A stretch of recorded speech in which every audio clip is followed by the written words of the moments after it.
My stepdad gave his real kids brand new cars when we turned 18, and he gave me a pair of socks. But when the lawyer called after his passing, things didn't go the way he planned. Stick with me while I share my story, and if it touches you, don't forget to support our channel by hitting that subscribe button, dropping a like, and sharing it with the people you care about. My name is Kala. I was 18 when I finally realized what I had known for years. No matter how hard I tried, I was never going to be treated as part of my stepdad's family. My mom, Elaine, married Ray when I was 13. At first, he seemed charming, successful, the kind of man who filled a room. But once the ring was on her finger, the mask slipped. Ray was cold with me, dismissive, as if I were a piece of furniture he had to tolerate. To him, the only children who mattered were his own, Troy and Marin. Troy was 4 years older than me, a smooth talker with a smug grin who always believed the world owed him something. Marin was a year younger than him, spoiled and clever, but she hid her cruelty behind fake sweetness when other people were around. Together, they were Ray's golden children, spoiled with vacations, new clothes, and endless praise. And then there was me, the stepdaughter who lived under the same roof, but was never really invited in. The moment that burned itself into my memory happened on my 18th birthday. We all gathered in the living room, balloons, cake, the usual display. Troy had just turned 22 and gotten a shiny new Chevy from Ray. A year earlier, Marin got a Jeep on her birthday. Everyone clapped, cheered, and posted pictures. That night, it was my turn. I didn't expect much, but I still hoped. Maybe for once he'd treat me the same as them. Ray handed me a box with a grin that looked more like mockery. I opened it and found socks. A pair of socks wrapped in tissue paper. Everyone laughed, except for my mom. She forced a smile, but I saw the pain in her eyes. I didn't cry. I just sat there, holding those socks, while Troy and Marin smirked at me like I was a joke. That was the night I knew I was never his child. And yet, I had no idea then how everything would one day flip upside down. Marin's 19th birthday was the kind of spectacle Ray thrived on. The house buzzed with chatter, relatives and neighbors filling every corner, music floating from the speakers, trays of food laid out as if it were some grand holiday. Ray moved around like the star of the evening, making sure every guest noticed his generosity, his success, his perfect little family. The centerpiece of the celebration sat outside in the driveway. A bright red Jeep, polished until it gleamed under the porch lights. A giant silver bow rested on the hood, and Marin made sure to squeal loud enough for everyone to hear as she clutched the keys. She threw her arms around Ray, calling him the best dad ever, while cameras flashed and laughter rolled through the crowd. Troy, standing nearby, smirked knowingly. He leaned against his own car, his Chevy that Ray had surprised him with not long ago. He watched Marin bask in the attention, then cast a glance at me like I didn't belong in the picture at all. Inside, the dining room table overflowed with presents wrapped in shiny paper, stacked high like a display in a department store. Ray loved a performance, and this was no exception. Guests gathered around, waiting to see what extravagant things Marin would unwrap this year. I sat near the back, almost invisible, trying to hold myself together. My mom sat beside me, her hands folded tight in her lap. She leaned close once in a while, whispering small things meant to soothe, but her eyes betrayed the tension she carried. One by one, Marin tore into her gifts. Designer handbags, sparkling jewelry, envelopes thick with cash. Each time she gasped, people clapped, and Ray beamed with pride. His hand rested on her shoulder like she was a princess, the star of his kingdom. Then, as if remembering me, Ray motioned for someone to bring a small package forward. It was nothing compared to the rest, just a plain box with a bow that looked hastily stuck on. He handed it over with a grin that made my stomach turn. "Go ahead, open it," he said, voice dripping with mock sweetness. All eyes turned in my direction. My fingers worked at the ribbon, though part of me already knew what was coming. I lifted the lid and pulled out a pair of socks, folded neatly. For a moment, silence hung in the air, heavy and sharp. Then the laughter broke. People chuckled, brushed it off as some kind of harmless joke. Marin clapped her hands together dramatically and said, "Oh, that's adorable." Troy leaned closer to peek at the socks, his smirk widening, and muttered, "Guess you're set for winter." The laughter around me grew, filling the room, but my ears rang. I caught sight of my mother's face across the table. Her lips stretched into a smile, but her eyes were glassy, and her jaw trembled. She was trying so hard to keep the peace, to not show them how much it hurt. I wanted to disappear, but I stayed rooted in my chair, the socks lying in my lap like evidence of my place in that house. No one clapped for me. No one cheered. The moment passed quickly, and attention swung back to Marin and her Jeep outside, as though I'd never been part of the scene at all. I didn't say a word. Not when Troy teased me again later. Not when Marin dangled her new keys in my face. Not even when Ray patted me on the back with false cheer and told me I should be grateful for something practical. I kept quiet. I endured. And while they celebrated, while they showed off cars parked side by side in the driveway, I sat in the shadows of my own house, clutching the socks with a hollow smile I forced for survival. Inside, though, something cold and sharp settled deep. A truth I could no longer ignore. I was not wanted there, not by him, not by them. And no matter how much I tried, I would never belong. The party finally ended, and the house grew quiet. Empty glasses sat forgotten on the counter, wrapping paper still scattered on the floor. I slipped upstairs, clutching nothing but the small box that felt heavier than it should. A gentle knock came at my door. My mom stepped inside, her face soft and tired. She sat down beside me without a word, pulling me close against her shoulder. For a while, she just held me, her hand stroking my hair like she used to when I was little. "I'm sorry," she whispered, her voice cracking. "You don't deserve the way they treat you. You never did." I wanted to answer, to let the anger spill out, but my throat was tight. She kissed the top of my head and went on, speaking low, like she was sharing something fragile. "One day it's going to change, Kala. I promise. He thinks he can keep everything in his control, but he can't. Not forever." I pulled back to look at her, confused. "What do you mean?" Her eyes glistened, but she gave me a small smile. "Just trust me. You'll understand when the time comes." Before I could ask more, a shadow appeared in the doorway. Ray leaned against the frame, arms crossed, his smirk as sharp as a knife. "What are you filling her head with now?" he sneered. "Don't go giving the girl false hope. She should learn her place." My mom stiffened but didn't let go of me. "I'm her mother. I'll say what I want." Ray stepped closer, his tone dropping. "Careful, Elaine. Don't forget who keeps this roof over your head." The words hung heavy. My mom's jaw clenched, but she stayed silent. After a moment, he gave a short laugh and walked away, muttering something under his breath. When he was gone, she turned back to me, forcing a smile she didn't feel. "Don't listen to him. Just hold on, sweetheart. Better days are coming." I didn't understand what she meant. I thought it was just another one of her attempts to soothe me, to keep me from breaking. I couldn't know then that she had already taken steps behind closed doors, speaking to someone Ray never suspected. That night, I fell asleep pressed against her, unaware that a secret plan was already in motion. The next few years blurred into a grind I carried mostly on my own shoulders. While other kids my age were moving into dorms with trunks of new clothes and care packages from home, I was piecing together tuition at the community college with shifts at a diner. Early mornings behind a register, late nights bussing tables.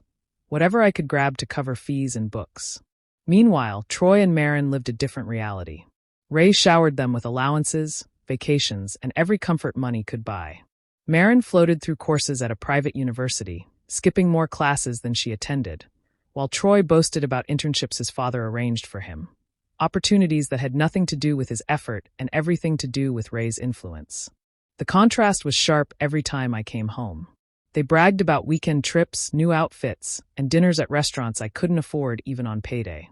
Ray never let me forget that I wasn't included in those privileges.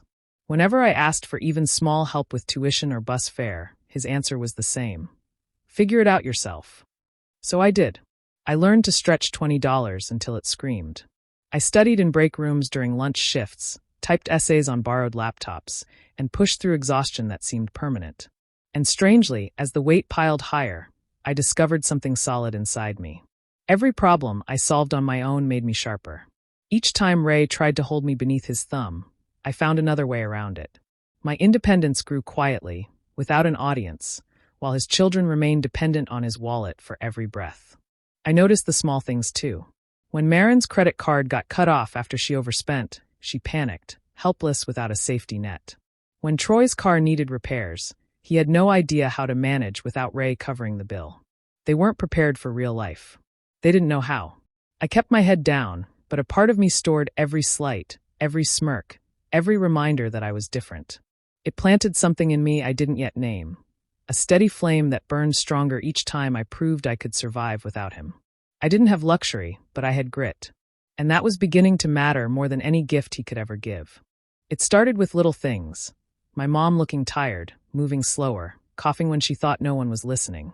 At first, she brushed it off, saying it was nothing, but the days stretched into weeks, and her strength slipped away bit by bit. Doctor visits confirmed what I already feared. She was sick, and it was serious. From then on, life narrowed to hospital rooms and medication schedules. I juggled classes and work, but whenever I had a free moment, I was by her side. I learned how to set up meals she could keep down, how to sit quietly when she didn't have the energy to talk, how to hide my own fear so she didn't see it on my face. Ray barely noticed. If he did, he acted like it was an inconvenience, something that interrupted his image. He made sure the neighbors saw him driving her to appointments, but behind closed doors he left everything else to me. If company came over, he stood tall and talked about how much he supported his wife. But when the visitors left, it was me holding the bucket, me running to the pharmacy at midnight, me sleeping in a chair beside her bed. As the weeks wore on, she grew thinner, her voice softer.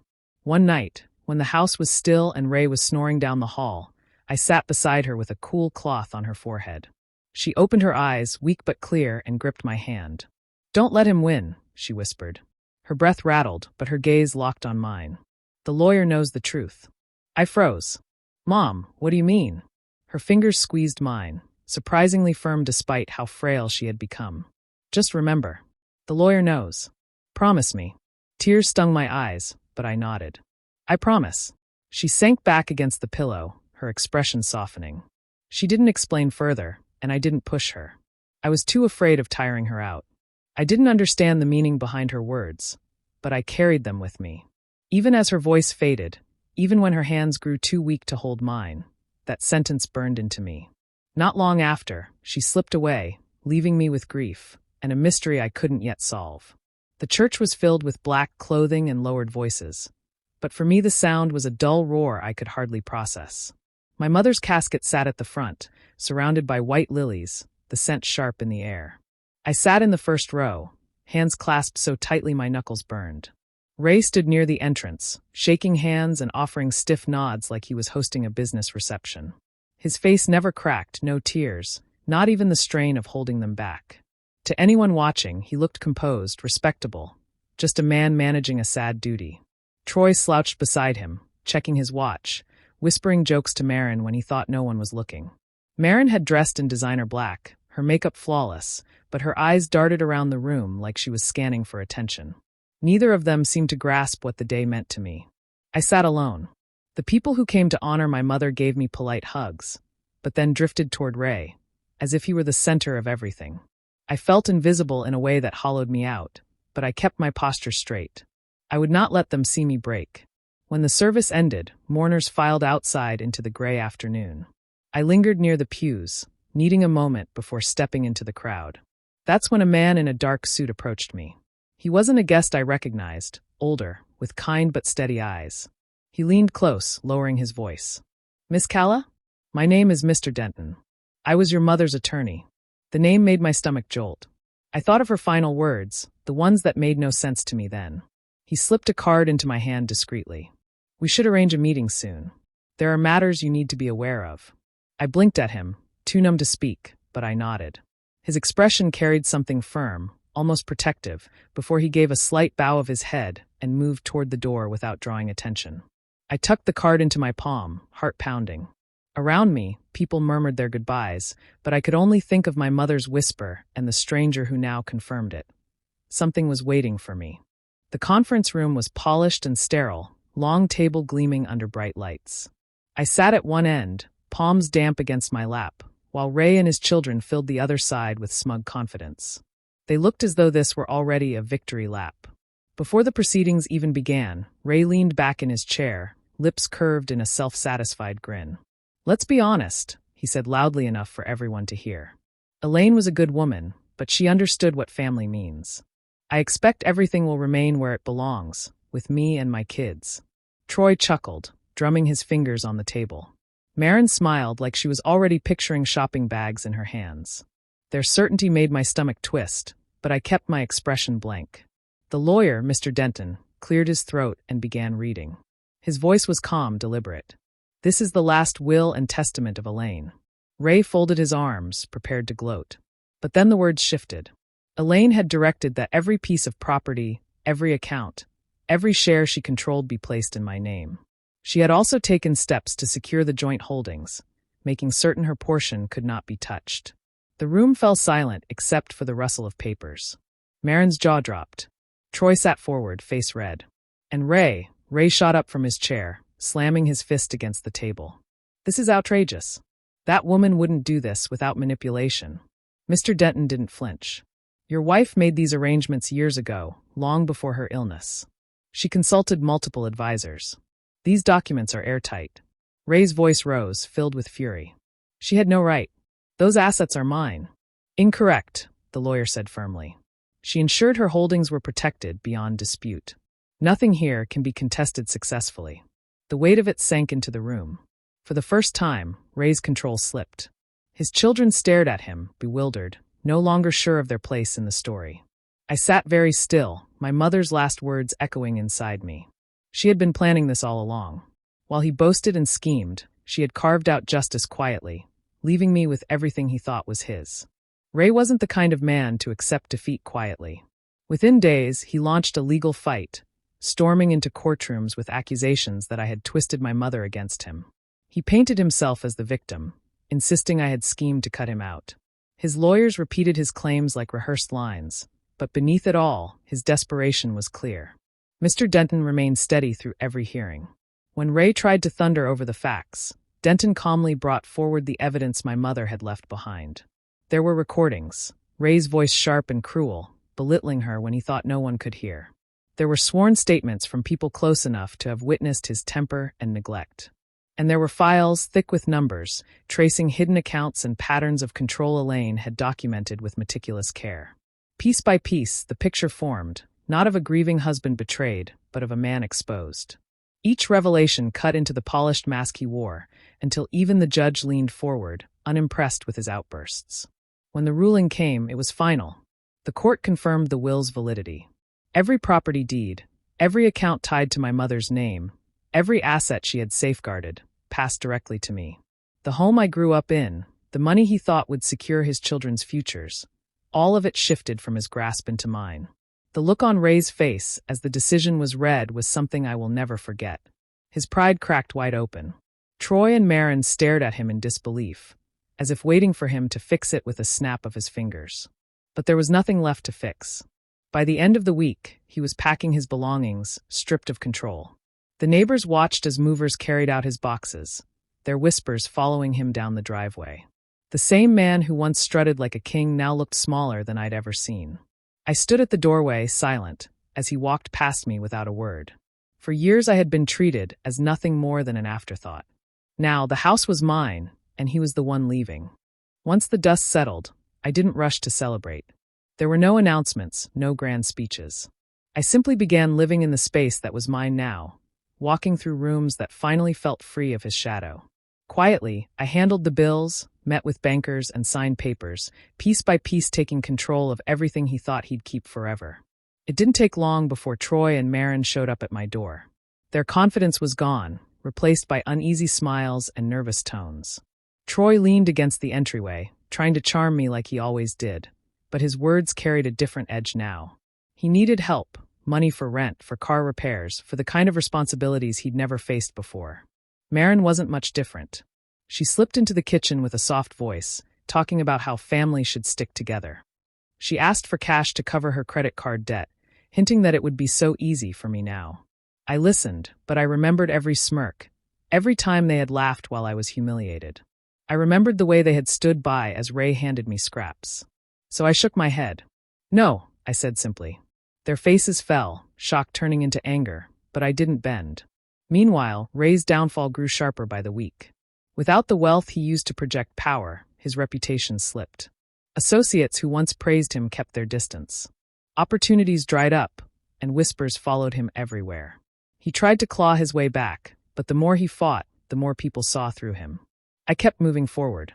Among the assets transferred to me were the cars, his prized gifts to Troy and Marin. The Chevy, the Jeep, symbols of everything he used to lord over me. I had no attachment to them, no desire to keep them as trophies.